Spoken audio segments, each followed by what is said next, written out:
എന്താണ് autism? Autism spectrum disorder അഥവാ ASD എന്നത് ഒരു നാഡീവികാസ വൈകല്യമാണ്. ഇത് വ്യക്തികളുടെ സാമൂഹിക കഴിവുകൾ, ആശയവിനിമയം, പെരുമാറ്റം എന്നിവയെ ബാധിക്കുന്നു. കൂടുതൽ ലളിതമായി പറഞ്ഞാൽ കുട്ടിയുടെ തലച്ചോറ് അല്പം വ്യത്യസ്തമായി വികസിക്കുകയും പ്രവർത്തിക്കുകയും ചെയ്യുന്നു. ഇത് ഒരു കുട്ടി മറ്റുള്ളവരെ എങ്ങനെ മനസ്സിലാക്കുന്നു, അവരുമായി എങ്ങനെ ബന്ധപ്പെടുന്നു എന്നതിനെ ബാധിച്ചേക്കാം. എന്തുകൊണ്ടാണ് ഇതിനെ ഓട്ടിസം സ്പെക്ട്രം ഡിസോർഡർ എന്ന് വിളിക്കുന്നത്? പേര് പോലെ തന്നെ ഓട്ടിസം ഒരു സ്പെക്ട്രമാണ്.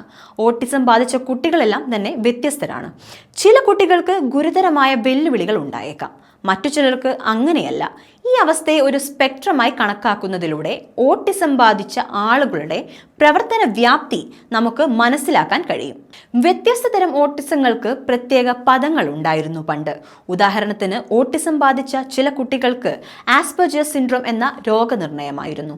എന്നിരുന്നാലും 2013 ഓട്ടിസത്തിന്റെ എല്ലാ ഉപവിഭാഗങ്ങളെയും ഓട്ടിസം സ്പെക്ട്രം ഡിസോർഡർ എന്ന ഒറ്റ രോഗനിർണയത്തിലേക്ക് സംയോജിപ്പിച്ചു. ഓട്ടിസം ബാധിച്ച ഓരോ കുട്ടിയും അല്പം വ്യത്യസ്തമായി വികസിക്കും.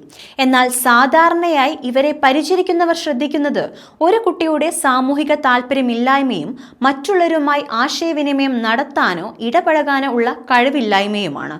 ഇതുതന്നെയാണ് ഓട്ടിസത്തിന്റെ ലക്ഷണങ്ങൾ. ഒരു കുട്ടിക്ക് 2 വയസ്സ് തികയുന്നതിന് മുമ്പ് തന്നെ പരിചരണം നൽകുന്നവർ ഓട്ടിസത്തിന്റെ ലക്ഷണങ്ങൾ കണ്ടേക്കാം. എന്നാൽ ഏറ്റവും വ്യക്തമായ ലക്ഷണങ്ങൾ 2നും 3നും ഇടയിൽ പ്രത്യക്ഷപ്പെടാൻ തുടങ്ങും.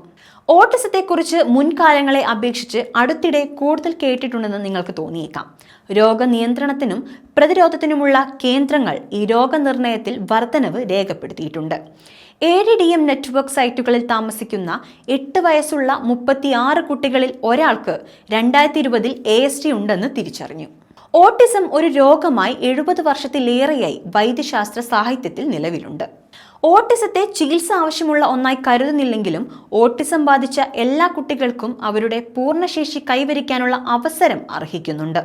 ഓട്ടിസം ബാധിച്ച കുട്ടികളെ സഹായിക്കുന്നതിന് നിരവധി തെളിവുകൾ അടിസ്ഥാനമാക്കിയുള്ള ചികിത്സകളും ഇടപെടലുകളും ഉണ്ട്. ഒരു കുട്ടിക്ക് എത്രയും വേഗം ചികിത്സ ലഭിക്കുന്നുവോ അത്രയും മികച്ച ദീർഘകാല ഫലങ്ങൾ അവർക്ക് ലഭിക്കും.